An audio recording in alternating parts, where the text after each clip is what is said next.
Welcome into the latest edition of Extra Time. I tell you what, it's been nice to not have Club World Cup action today. We had a little rest from it all in the sense that we don't have to discuss about whether or not it's a good tournament or anything. Thank you very much. Whether or not you're elitist or not. Elitist. Yes. No, Euro elitist.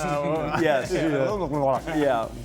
How worried should the clubs participate in the Club World Cup be about player fatigue? Why have you put this in? We could have done the whole day without it.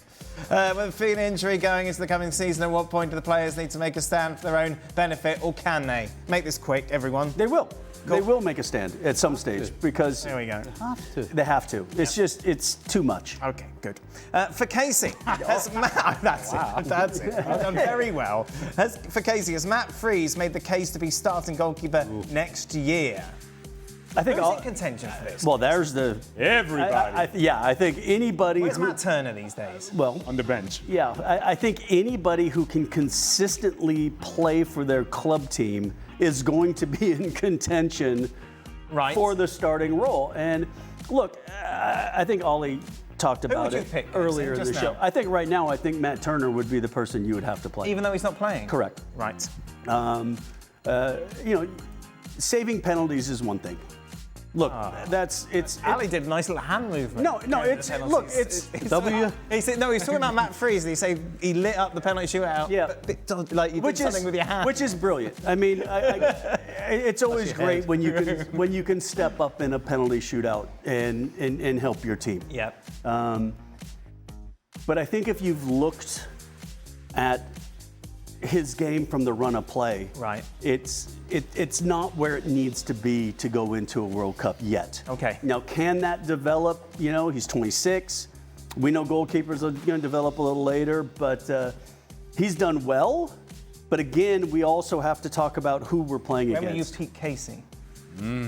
Probably 30-ish. Yeah, probably. 30-ish. Yeah. When will you peak Stevie?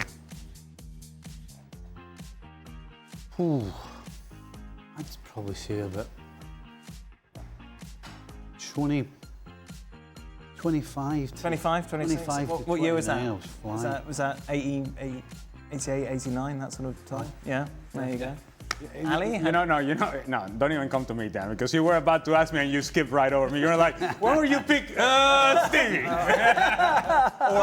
Stevie. All right. I was like, no, he had no peak. A lot of Ali's, Stevie. Ali, when are you expecting to pick? Still waiting. Working really hard at it. Give you the eyes there. Yeah. He went, Look, Adrian was back. Stevie, Hakimi had the most open play chances created in the Champions League both last season and this season, and sometimes pops up as a winger or even as a striker. How much fun would you have if you're a fullback in Luis Enrique's system? Oh, magic. Yeah. Seriously. Absolutely brilliant. Yeah.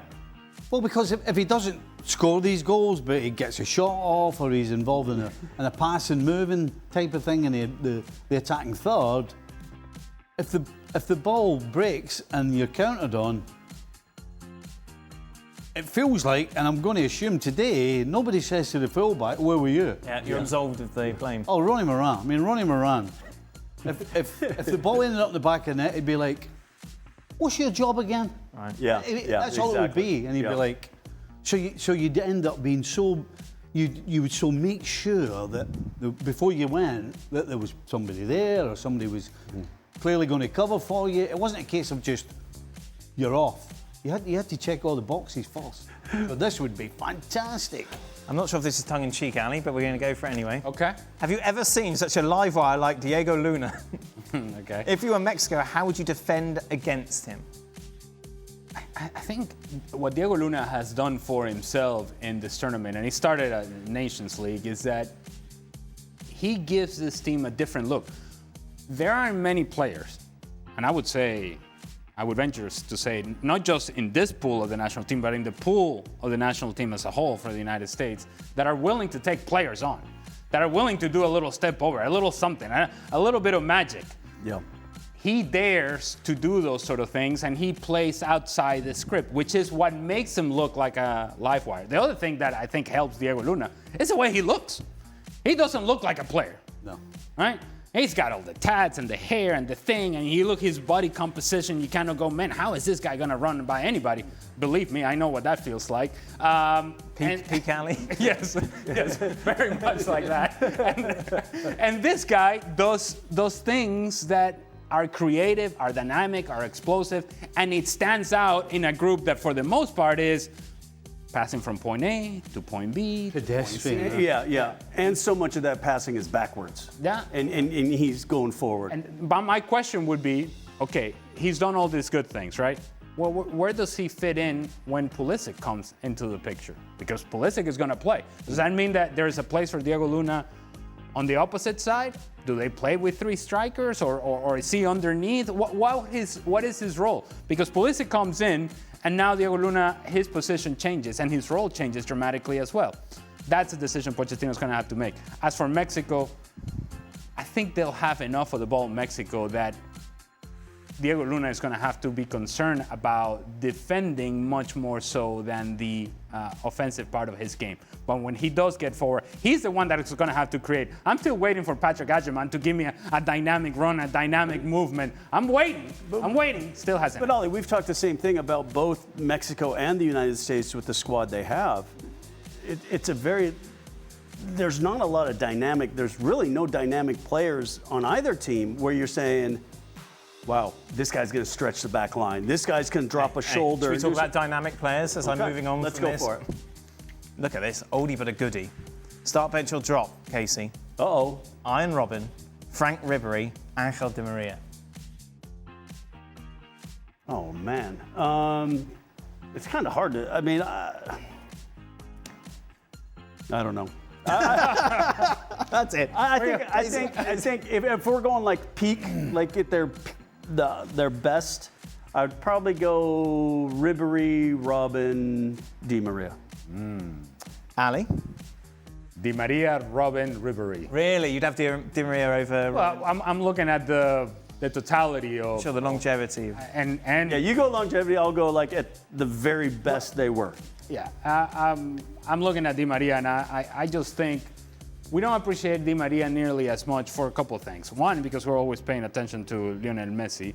And, Right. and Lionel Messi's over there. Yeah. He's over there. We told you, Leo! Go home! I thought he was taller than that. And I think sometimes we perhaps, because we have our own biases, the fact that Di Maria wasn't all that successful at Manchester United. Right. It almost feels like maybe he failed there, and I don't. That would be unfair in terms of the balance of his career. I think Angel Di Maria has been an excellent player for many, many years, and very successful player at that. Yeah, you got to go Di Maria. You go Di Maria? You don't play at Real Madrid and win what he did for a decade, unless you can play. No danger. And then I would go Robben, and then I'd go Ribery. But yeah, I think Di Maria would be the first starter. I love Robben. Like, just someone to watch. Like when he was at his pomp, he was so brilliant because you knew what he was going to do, but they couldn't stop him, and he just seemed to always try and do something with the ball. So, like entertainment-wise, I think probably Arjen Robben for me is first, but nobody cares. So let's move on. And yet you share that information. I've been told that we need to fill a little bit. It's short. So here's my top 3. Starting off. Final question. Oh, this will fill a bit of time. Stevie, how many bags of chips can you eat while watching a football game? So I've seen. Now, when you think of Stevie and packets of chips, don't think little. No. Little Family size. Yeah, they're family size. This is the little ones do not exist. Go big or go home. Well, this is it, and proper big. So, And what is the chip of choice? It's funny. Oh, that's a tough one. That's a different question. and you were worried we wouldn't fill the show. It's funny you're talking about prime. In my prime, I had 14 bags one night. Little bags. But they were small bags. They were weren't the. Well, yeah, but What, 14 bags? 14 bags. With pints of Coke. One sitting. You know, I can't believe you never came and played for Leicester with Walker's as our sponsor. And we just got boxes of Walker's crisps. You would have been in heaven. Yeah, You could eat them Wonder. back to back. Aye. 14 Just open, chips and empty, open. Now, see what people don't understand. And let's sort of peel back the curtain. Oh. When we're in the green room and Stevie's eating his chips, and he's a family size. Yes. He doesn't open it like normal people, you know, at the top of it. No. This thing gets open like butterfly If you're going to style. the pub, it's opened like if someone opens something in front of you, it's so share. And you know you're not going to close it to have some later because you know there's not going to be any But left. sharing is also so small packet and sharing are two things that are not in Stevie's dictionary. You don't touch those chips. Honest, but we're 100% serious. Yeah. Because if you do, he's genuinely not happy. He looks at you. Unless you're under the age of 10. If you're a kid, you get to I'm steal sure Don came once and then tried to do it, and then that was it. Aye. Well, at least some people ask. But an absolute no-no is just walking by and go, oh, what that? Why ain't you there? So again, I'm sorry. when I moved to England, you get your fingers chopped off. when I moved to England, it was the most random, for at least what I was experiencing, the most random flavors. Right, yes. So Yeah. Smoky bacon, pickled onion, cheese and onion, Yeah. beef and onion, Yeah. A lot of onion. tomato sauce flavoured. Yeah. So what would you go for? curry? What's your, yeah. Yeah, we go. Yeah. No, when you, yeah. I kind of go through phases. Okay. Roast chicken probably would Roast right chicken. now, yeah. I mean, in general, cheese and onion and beef and onion, but roast chicken. Okay, can you do a star bench and drop of chips? Oh, that's tough. It's no easy. This is the quality. Hey, Yeah, because it's not. It's watch this, sports Emmys. the 1, 2, and 3 would change throughout the year, Oh, all right. depending on Seasonally. how I'm feeling. Yeah. It depends And what the rest of vegetables are in season. There's no. And depending Have on you the ever weight. seen him eat a vegetable? So And it depends on the meat. if we go back to the original question, I would say 2 family bags is kind of normal over a course of a game. One for each half? Well, definitely one. I don't buy 2 because if I buy 2, I can't stop eating them. 'Cause then he eats 2. I'm greedy. So then we're at what, 6 probably? 6 normal packets? Yeah. I would say, yeah, 6. Oh, comfortable. 6 for a game, to answer your question. Yeah. There we go. That is it. That brings us to the end of today's. Did we make it? Did we make enough time? We will. We will find out. Yeah. We will be back tomorrow for more Chip Talk. All right. Chip. Crisps.